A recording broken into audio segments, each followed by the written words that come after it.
আসসালামু আলাইকুম। আমরা একটা এসি কাজ করতে আসছি।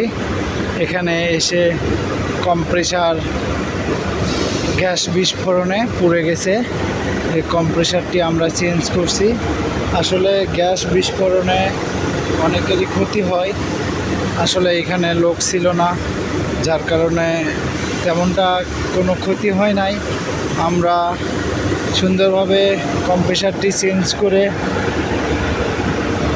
নতুন কম্প্রেসার লাগাইতেছি এবং এই যে আমরা ভ্যাকুয়াম পাম্প দিছি, প্রেসার দিয়ে চেক করছি লিক টেস্ট, এবং এই যে আমাদের বড় ভাই টেকনিশিয়ান কম্প্রেসারে কানেকশন দিচ্ছে।